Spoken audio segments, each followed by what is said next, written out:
Outside Nigeria, France has handed over to Senegal a military base used by its army as part of a broader withdrawal of French troops from the West African country.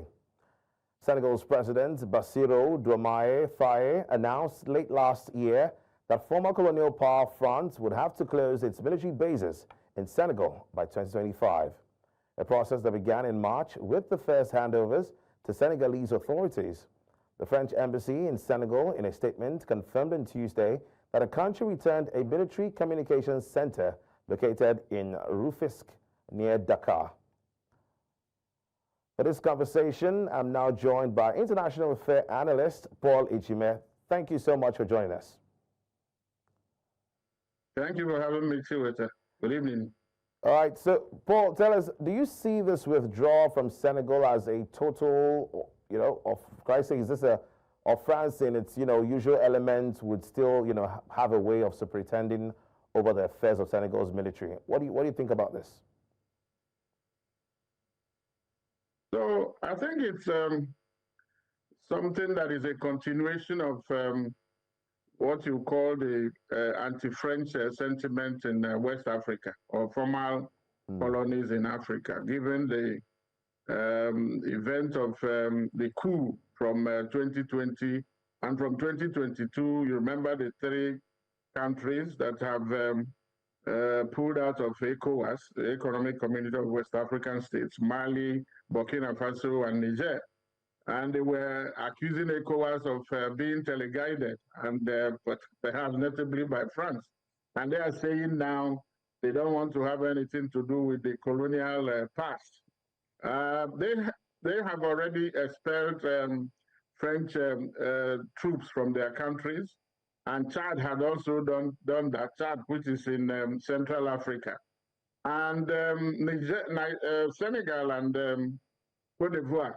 In the ECOWAS, as members of ECOWAS, have also followed, are following that trend, that example, because I think France is not waiting to have these troops expelled, like facing the humiliation of from these three countries. So they are doing it, in a way that to save face, as it were. But it's also, like I said, the fact that the population in these countries are saying that their presence actually has not been in the interest of the African countries.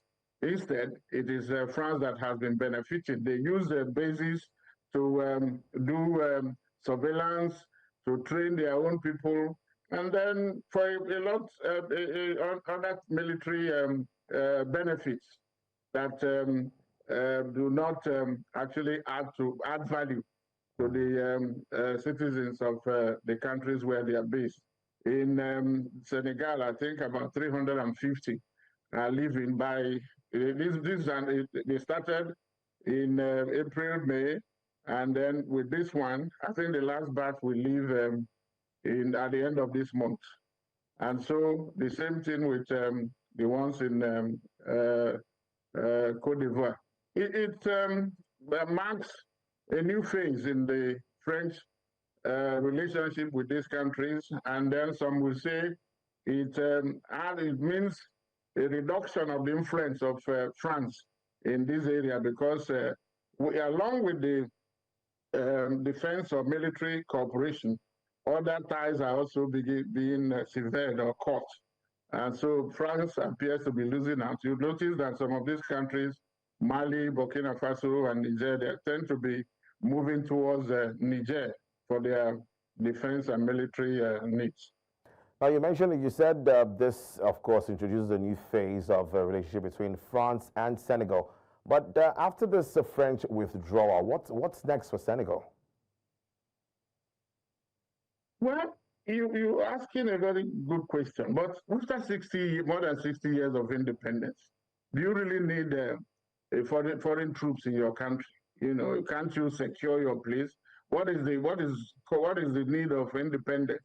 You got independence from this country, and then they're still having their military bases in your territory.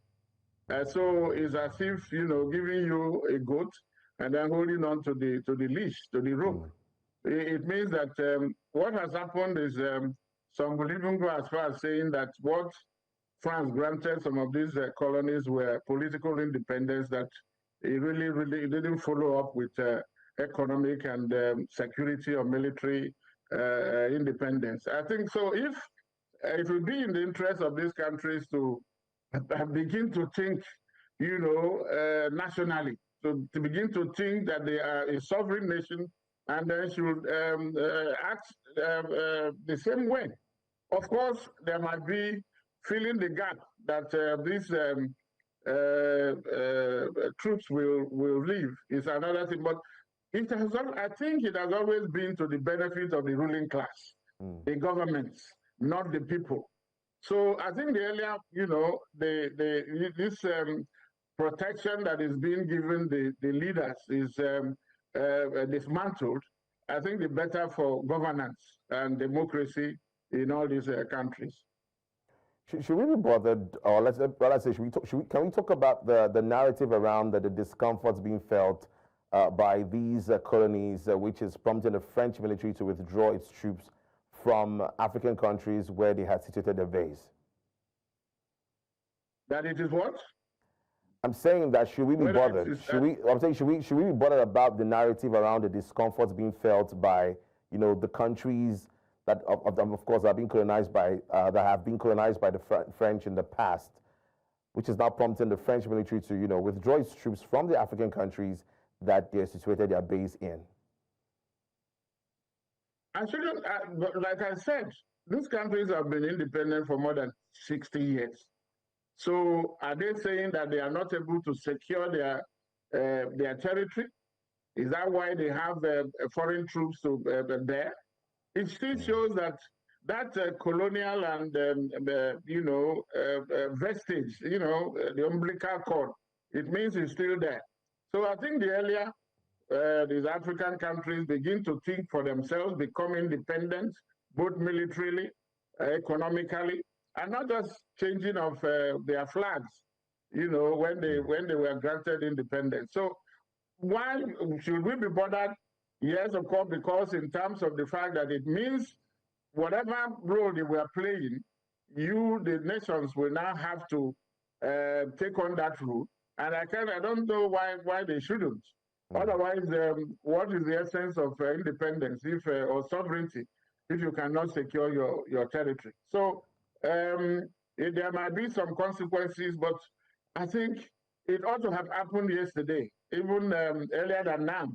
So if it means that African countries from where they are living will now be thinking independently and act independently and then secure themselves independent of these colonial masters, I think the earlier the better.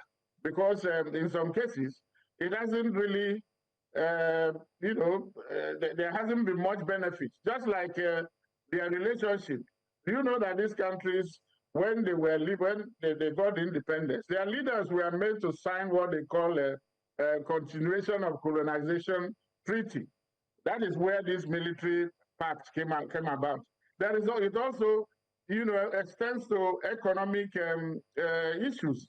There are resources that are in these countries that France will be giving, the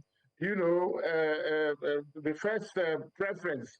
If the French companies cannot do it, that is when you begin to look for other nations, and so on and so forth. And of course, the most critical is that the money being used by these countries, there are about 14 of them in Africa.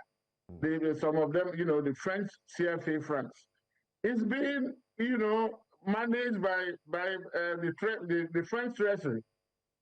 Even these three countries that have said they have severed relations are still using this currency.